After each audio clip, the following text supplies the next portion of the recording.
Okay, we are going to go ahead and get started. Thank you for coming tonight. My name is Crystal Ross, and I'm one of the assistant principals, and most of the kids now know me as the sophomore principal, but I also do all things academic, so that's why I get the privilege of talking to you all about the advanced coursework. And so that's going to include our pre-AP and AP classes, but I also throw in a little bit about concurrent because this is typically the same group of kids that will be heading that way and making those decisions. And so whether your student's currently in 9th grade or in 11th grade, to give you time to process if concurrent might be an option you want to go versus the AP. One thing we want to keep in mind is that we're committed to everybody's success, and so that's why we have all of these different options. If this isn't, some of these students also attend the tech center that are sitting here, and we try to find the perfect blend for every kid. So we'll be covering just a little bit about each of those two major topics, advanced placement and concurrent enrollment. That's our focus tonight. And those of you who have been to this before, I tried to eliminate many of the slides that I felt like I kept trying to give new information every year, which is nice, something different, but it had turned into a really long show. So we're down to the basics, and then if you have more questions, reach out to me, reach out to your counselors, and we will be happy to fill in any gaps that we have. So starting off with advanced placement, or what we always call AP. For some people coming from the pre-AP world at the middle school to AP, make sure you remember there is a little bit of a difference. So AP courses are actual college level courses offered in the high school setting. They typically reflect what's taught at an introductory course. Our teachers have to submit their syllabus to College Board, who runs the AP program, and they have to show that they're hitting the topics to the level that will be taught at a college level class. So there is monitoring beyond the monitoring of the school. At the end of a true AP class, they take what is called an AP exam. That is a measurement of their mastery of that introduction or that introductory level course. Earning a 3 or higher, it's a 5-point scale, and I'll go over that in a little bit, but a 3 or higher typically will earn you college credit, or if some universities don't give you credit, but they let you skip classes and get into the next advanced class. Each university kind of does it their own way. Pre-AP classes, which are mostly our freshman and sophomore levels, we have a few true AP classes at each of those two levels, but mostly they're pre-AP when you're a freshman and sophomore, are getting you ready. They use a lot of the same strategies, but they are usually not as time intensive. And they definitely do not have an AP exam at the end of them. So the pre-AP courses that we offer, we haven't added anything to the pre-AP side. We have studio arts, that sophomore or freshman and sophomore English, Oklahoma history, the maths leading up to calculus or statistics, so geometry, algebra 2, and pre-calculus. To get pre-AP Algebra 1, you would have had to take that at CAMS. We just don't have a big enough group that needs that for Algebra 1 here. And then pre-AP Biology, Chemistry, and then Spanish 4 or French 4 would be considered pre-AP of that language. So our AP courses, we have added a few, and that was the handout, was the list of all of those classes. So we have added a few. That's what I really want to draw your attention to tonight. We put music theory in the schedule this year, but it's added to the pre-enrollment forms. We kind of recruited and built that class during the middle of the summer. So that is officially on the pre-enrollment form, so you can pick music theory. And then we also added one under history and social studies. We added psychology. And under mathematics, we're going to add statistics. So those are some changes that have been made over the last few years. And again, you have a list of all of those classes in front of you. So some of the things that make pre-AP and AP courses different is that they're also recognized in our GPA. They are weighted to recognize the effort that the kids have to put in to maintain the grade in that class and to encourage you to take the risk, so that many of the kids kind of have a phobia and get a little bit scared of maybe making a B. So there's some rewards in there to cushion that blow. Some of our perfectionists, that's a real challenge, but that's often where we see the most learning, is when they take that risk and take that class. So the pre-AP classes, you get 0.5 added for every grade level, or for every A, B, and C. And then an AP course, you get a full point. One thing to note, if you decided not to take the AP course, it does fall back to the pre-AP weighting. Sitting and taking that exam, the amount of time the kids put into studying for that exam is a huge part of what makes that a college level course, because they're preparing for that final. And so if they choose not to do that, then it falls back to the pre-AP weighting. And there is no weightings for D's and F's. So some of the benefits. A lot of our students would say that they're much more interesting because they can go deeper into the subjects that they like, and even if it isn't necessarily talked about a lot in class, the resources are provided to them that they could go deeper into many of the subjects that they like. We can never ignore the fact that AP does offer, for the majority of colleges, it does offer college credit.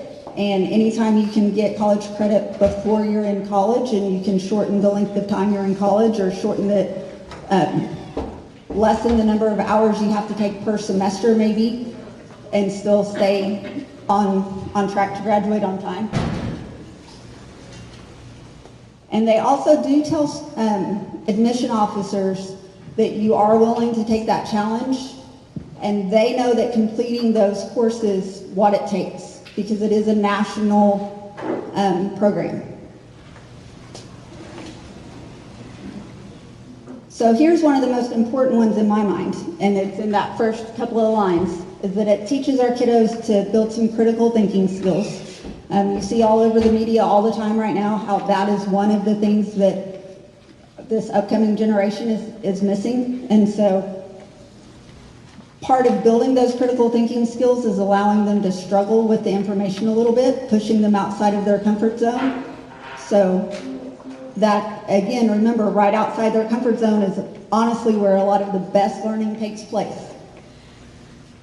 Once they conquer that and manage to overcome that and learn that, it builds their confidence immensely to be able to tackle the next thing. But especially our sophomores in their AP World History class the first time, or their AP Science class the first time, it's a little bit of a challenge, but you see them get more and more confident as the year goes on once they learn the strategies.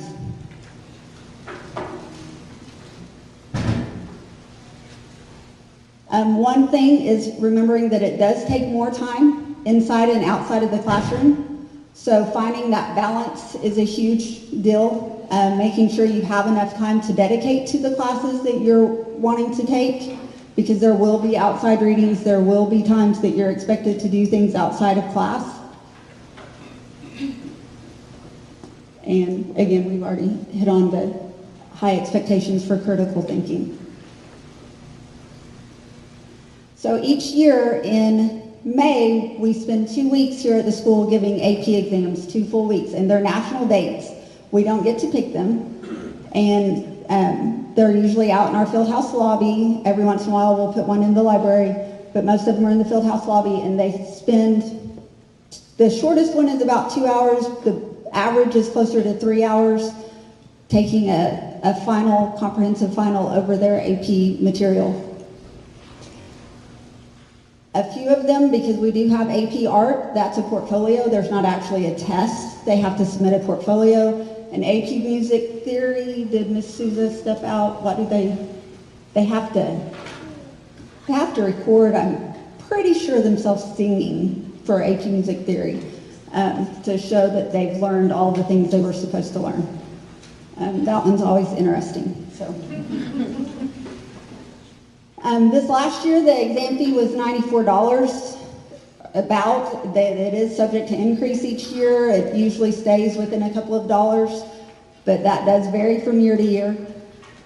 Two things to keep in mind as you're going through that process is that if you qualify for free and reduced lunch, but your student says, but I never eat lunch on campus anymore, what's the point of filling that out? Probably going to save you more money their junior and senior year than it ever would before, because it can help you pay for AP exams, and it helps you pay for ACTs, SATs, college entrance exams, things like that. To knock those barriers down, that is something that everybody does. If you qualify for free and reduced lunch, please continue to fill out that paperwork. The juniors and seniors think they're big and they don't eat here anymore, so why would they? But it's important. And the state of Oklahoma does still recognize if you are taking multiple exams, they'll reduce the price by, they will actually pay College Board $25 of your exam fee for each of the exams if you're doing multiple. And again, if for some reason money is an issue when it comes time to sign up, we sign up in the fall now. But if ever that is an issue, please don't let money be the reason that your student doesn't get to take that exam and have that opportunity. We will find some money, we'll find a donor, whatever it takes, okay? One thing that I wish I would have put on this paper for you guys is that website up there, the AP credit policy. So it's College Board. Most of the students in here have their College Board accounts set up. If they're sophomores and juniors, they should all, unless they were absent the day we went through it, and then I will be calling you down. But collegeboard.org and that AP policy credit. If, when you're thinking through where you want to go to college, you can type it in here and it can show you what you would need to get on an exam or what type of credit they will give you. It tells you a lot about the colleges through that link. So talking about the scores, it's a 5-point scale. So if you earn a 5 on the test, it says you're extremely well qualified, you should definitely get the credit. For a lot of these tests, it'll actually give you credit for 2 classes off of a 5. Not all of them, it depends on which subject it is. But it says that you would have earned an A in that comparable class. A 4 means you're well qualified. You probably maybe could have squeaked by with an A, but you definitely would have ended with a B. A 3 says, yes, you deserved your credit. You would have gotten at least a C.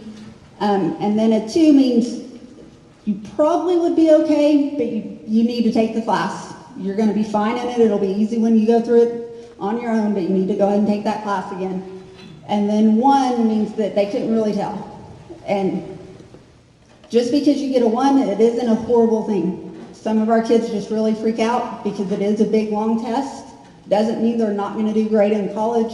So just keep that in mind if that's your kiddo and they're pushing themselves to do this. A lot of times it's more about the experience and what they can learn than about the college credit. So some of the things that we do here at Carl Albert to help our kiddos and the expectations that we have for them when they're in these classes.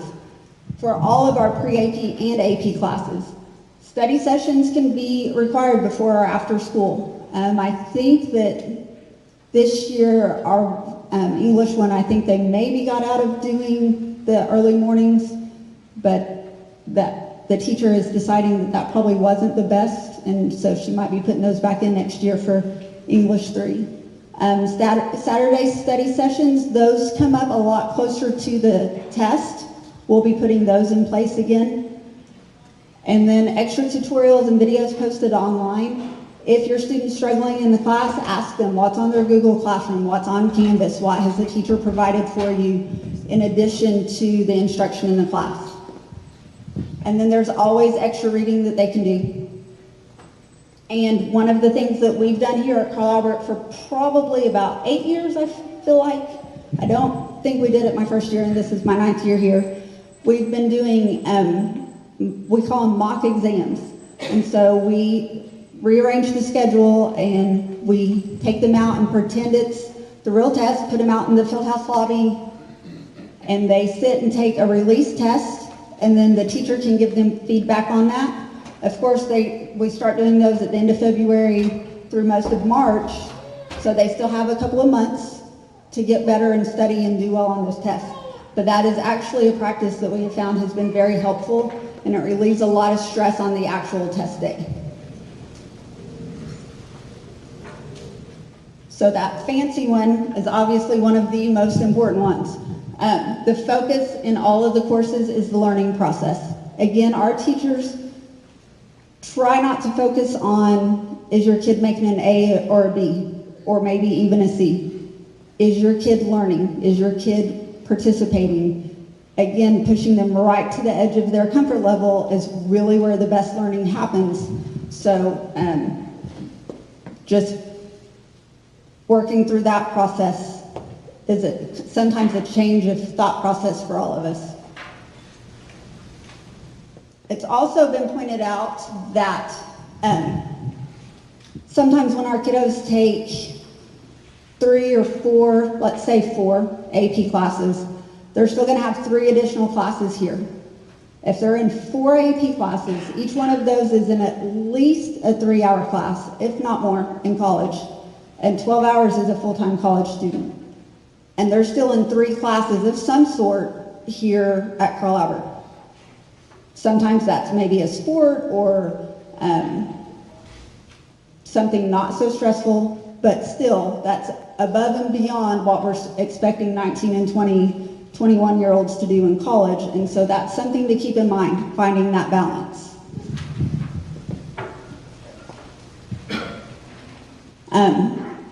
Students need to want to be in the class. This is something that teachers have asked me to keep in the presentation, because it's great that you want to push your student, but when it comes to especially the real AP classes, it's going to make your life miserable, and it's going to make the teacher miserable and the kiddo miserable. If they don't want to do the work that it takes to do the AP class, you guys are all it's going to be an interesting year. So make sure that you're letting them pick the AP classes that they care about, that they're going to naturally want to learn more about. And again, this is one of the biggest things when they are struggling. Again, that's where the best learning happens. But I truly think that this whole process, one of the best things the students can do to prepare for college is learn how to talk to their professors. Here it's their teachers. We take a little bit better, not better care of them. A lot of the professors are great. I shouldn't have said better. But we swoop in maybe a little sooner than gets noticed at college sometimes. And that's because we communicate with you all, and you all see things happening, and you can reach out to us, and we reach out to them, and we can make that happen. So, but learning to talk to a teacher, learning to go in and ask for help when they're lost, I promise that is the best strategy my daughter got out of going through the AP program, is she's not afraid to talk to a college professor. And so when she's struggling, she goes in and talks with them, and it makes a huge difference listening to her friends in college that ask her, why do you go talk to the college professor? What are you doing? And they're scared to go talk to them, even though they have their office hours set up. So please encourage your student to get over that fear and talk to the adult. So concurrent enrollment. Again, we're going to have another meeting, and I have the date on a slide here in a little bit, but concurrent enrollment and AP almost seem like they're competing, and they really shouldn't be. They should be kind of meshed together, and you find the best plan for your kiddo. So dual enrollment means that you're getting both high school and college credit. And there are a few classes, and I have a slide up here in a little bit that shows you the classes that can count as both high school and college. One thing to keep in mind is if something happens in college, you can withdraw from the course. If you withdraw and don't tell us or don't get back in that class or in a class here, then it could jeopardize your high school graduation. So because those dual enrollment courses are all courses that are required for high school graduation. So it's a fine line and something that Rose State is really good about communicating with us, but it's not really their responsibility to do that. It's up to the student to come and tell us, and a lot of times you as parents can't get a lot of answers from certain people at Rose State because they're at college. So here's a big long list of concurrent courses that do count as graduation requirements. At the end, I will come back to this and put that back up if anybody wants to get up and take a picture of it or whatever. Or if you have last year's academic planning guide, they're the exact same classes that were offered last year. We've been told that this year's will be ready around April, sometime later, and so they will be posted online, but this slide is the same as what was in last year's.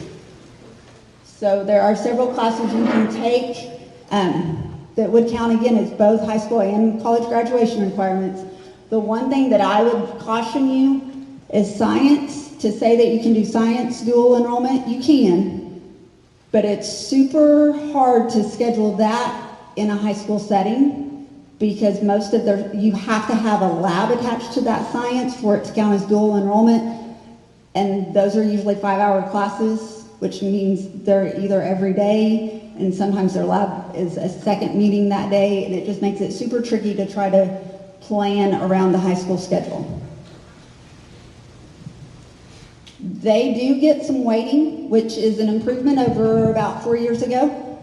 They are weighted 4.5 so that they get a half a point.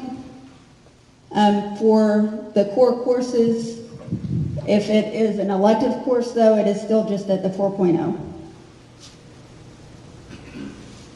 And I've said this I feel like about 5 times already, but they get transcripted on both your high school and college transcript. It is heartbreaking to me. I don't know, it doesn't seem to bother the students as bad, but I've had 4.0 kids go through and go take a college class and make a C, and that's now on their high school and college transcript. And if you were a 4.0 kiddo in high school up to that point, to start your college transcript with a C and have to, build it back up, that's just something to keep in mind. If you're not confident your student's gonna go and keep track of things, and it's up to that challenge, then I would keep them here. I wouldn't want them to start off with a C and send them off to college that way, because a lot of their future scholarships, that grade's going to factor in.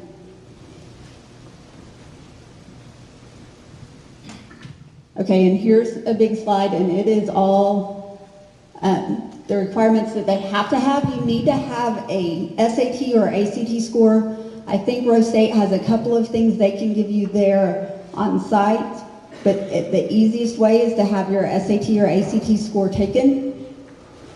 You have to have a minimum of a 19, or for the SAT a 990, and you have to have these other things in place. So once your composite's a 19 on the ACT, then to take a math class, you have to have a math score of a 19. And I believe Rose State sometimes raises that, don't they? Or is it just for juniors that it's the same?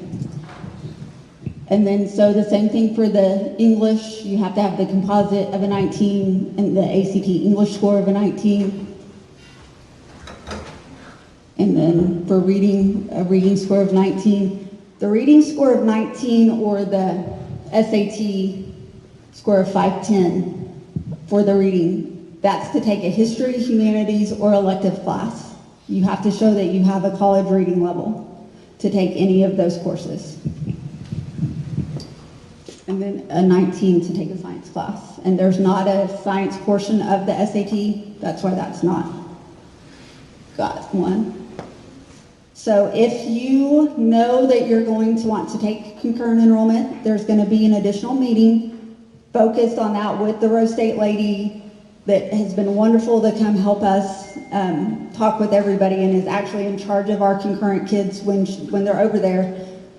But start processing, make sure you've signed up for an ACT or SAT. Juniors will be taking the SAT on April 14th. Make sure you're practicing for that. Some other things to think about. Well, the cost involved, because we talked about the cost involved with the AP test would be, or the AP class would be the $94 for the AP exam. So the cost involved with the concurrent, you have to pay the seniors, you have to pay for your fees and your textbooks. It's usually pretty comparable. I've heard that there was maybe a little bit of a raise in the fees, but there's always a little bit of a raise in the fees. And then whatever textbooks you need.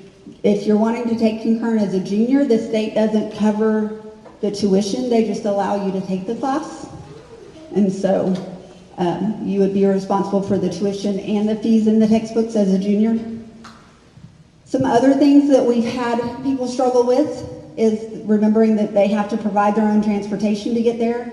And so the cost of the gas just going back and forth, it's not that far, but when you're doing it on a daily basis, it is something you're adding to it. And you have to buy a parking pass for over there.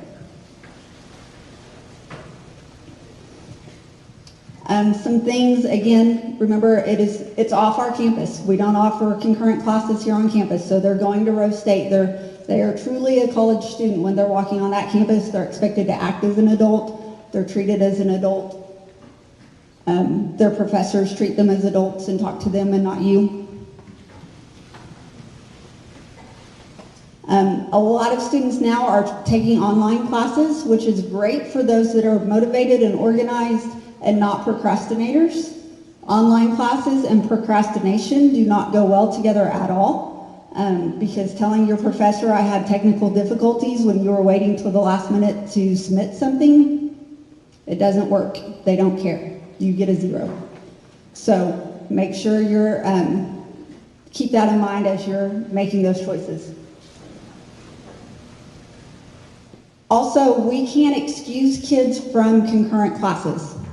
So if we have an assembly here and you have a concurrent class or you have a test you need to go take, we can't excuse you from that. That includes and sometimes the professors are great and work with us. It really just depends. And sometimes we've had to change some schedules and find a different class because, our golfers have to miss class so often because golf courses don't let high schoolers come have a golf tournament on a Saturday when they can make a lot of money. So they have to happen during the week. And so sometimes there's some conflicts with things like that. And it's something that has kind of just bothered me over the years to hear parents cry when their senior is in concurrent enrollment English and they're struggling a little bit and saying that the high school didn't prepare them at all. Senior English is that final step to prepare your kid for college English. So it's kind of a 4-year process. If you are above and beyond that, that is awesome. And we want you to explore all those possibilities. But even a community college is a college, and it's meant, technically to be after high school. So don't feel like your student's getting a bad education just because they weren't ready to do concurrent their junior year. And it doesn't mean your kiddo's doing something wrong either. From both Rose State and us, and we've had students go to OBU. It's kind of a long ways. Some of our students travel about halfway from Shawnee anyway, out in that corner close to Newalla. So some of them have chosen to go to OBU, and that's fine. But our biggest partner is obviously Rose State. If you don't maintain a 2.0, then they're going to send you back, and we're going to take you back. Okay? And if you don't maintain a C or higher in each concurrent class, then you're not ready to be a college student, and you need to come back and be a high school student with us. So there's a lot of decisions to be made, and I know that I've recognized a lot of faces, and I know that some of these conversations have been happening for a long time. So remember to speak to your kids, ask them questions, and then I know I have to remember to stop and listen to the answer, because I think half the time I know what my kiddo is going to say, and they could have changed their mind over the year. So make sure that you're stopping and listening to what they're saying, and we just don't assume that we know what they want to do. Try to encourage your kid to find the program that fits them, the combination of the programs that fits them. Just because their best friend is doing one thing, maybe that's not the program for them. Okay, so make sure that you're really having those tough conversations with them. And some of these things aren't, let's all do it together just because my best friend's gonna do it. Okay? And again, finding that balance, because we do have kids, and I say this at our academic assembly every year. One of my favorite things about working here is how involved our kids are in so many different groups and how they still maintain their grades. But find that balance, because the last thing we want is them to sink. And sometimes we've all, parents included, had to kind of swoop in and try to right the ship again. So just keep that in mind. Again, it's a full-time college student that takes 12 hours, which would be 4 of those classes. And so just finding that right balance. So this concludes our meeting. The AP agreements, again, it should be the same thing. That I know there are some new people, but even those of you that are 9th graders, going to be 10th graders, remember it's 1 per class you're going to take. And you sign it, your parent signs it, and we get it to your next year's teacher. Okay, so you don't have to run around and get these signed by your teachers. Anything on your, pink, yellow, and orange papers, your enrollment forms, those need to be signed by the appropriate teachers if they need to be. These white pre-AP and AP agreements, we get them to your next year's teacher. Okay, so every once in a while we have a change right at the last minute. And we will be having a meeting on March 2nd if you want more information about concurrent enrollment. Her name is Jan, and she will be here to lead it, and she has all the answers about concurrent enrollment. And are there any questions for the group before we dismiss?